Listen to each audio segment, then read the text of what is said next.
Çin'de Uygur Türklerine karşı yapılan zulme bir yenisi daha eklendi. Kamplarda Uygur Türklerinin sistematik bir şekilde tecavüze uğradıkları iddiası dünyada tepkilere sebep oldu. İngiliz yayın kuruluşu BBC, Çin'in yeniden eğitim kamplarında kalanların sistematik tecavüze uğradıkları iddialarına yer verdiği bir özel haber yayınladı. Haberde konuşulan mağdur ve tanıklar kamplarda sistematik tecavüz, işkence ve zorla hapsin yanı sıra kısırlaştırma ve beyin yıkama gibi yöntemlere başvurulduğunu iddia etti. Kamplarda 9 ay tutulduktan sonra serbest bırakılan ve sonra ABD'ye kaçan Tursunay Ziyavud'un kadınların her gece hücrelerinden çıkarıldığını, bir veya daha fazla Çinli erkeğin tecavüzüne uğradığını söyledi. Kazak asıllı mağdur kamplarda organize tecavüz sistemi olduğunu ileri sürdü. Kamplarda çalışmaya zorlanan bir başka öğretmen olan Sayra Gül Savutbay da tecavüzün yaygın olduğunu ve gardiyanların istedikleri kızları ve genç kadınları seçip götürdüklerini iddia etti. Kampta kalanlar ise tecavüzden aşağılanmaya kadar farklı boyutlarda işkenceye maruz kaldıklarını anlatıyor. Çin'in zorla kısırlaştırma ve kürtajla zorunlu doğum kontrol uyguladığının ortaya çıkmasının ardından ABD Uygurlara soykırım yapıldığı hükmüne vardı.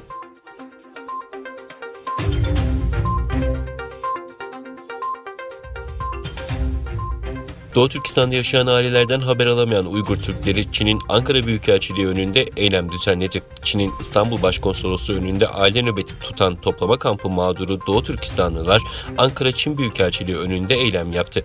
Eylem izinsiz olduğu gerekçe gösterilerek polis ve güvenlik güçleri tarafından engellendi. Aileleri hakkında Çin'den bilgi talep eden kamp mağdurları uyarılara rağmen Büyükelçilik önünden ayrılmadı.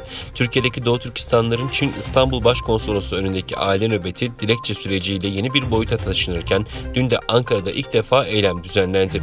Grup adına konuşma yapan Mirza Ahmet, kardeşlerimiz serbest bırakılana kadar aile nöbetimize devam edeceğiz. Bizim bildiğimiz 5199 kişiye ait dosya var. Bu dosyaları Çin konsolosluklarına götürdük ama Çin bunu kabul etmedi. Biz Çin'in insanlığa karşı yaptığı soykırımı tek tek her fırsatta ifşa edeceğiz. Çin kendini bir hukuk devleti sayıyorsa bunun gereğini yaparak tuttuğu milyonlarca insanı salıverecek ve toplama kampları kapanacak diye konuştu.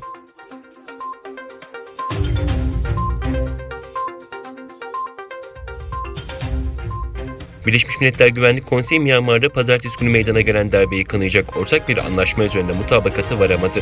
2 saat süren acil durum toplantısının sonunda Myanmar'ın müttefiklerinden Çin açıklamaya destek vermedi. Diplomatlar açıklama üzerinde çalışmaların süreceğini söyledi.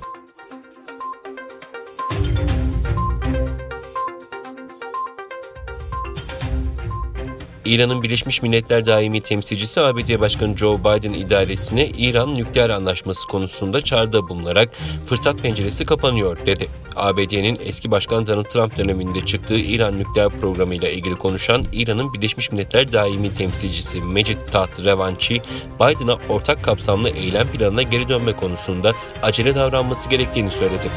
Revanchi, İran'ın Uluslararası Atom Enerjisi Ajansı'na nükleer tesislere erişimi sınırlamadan önce Washington'ın yaptırımları kaldırma fırsatının tükenmekte olduğunu kaydetti.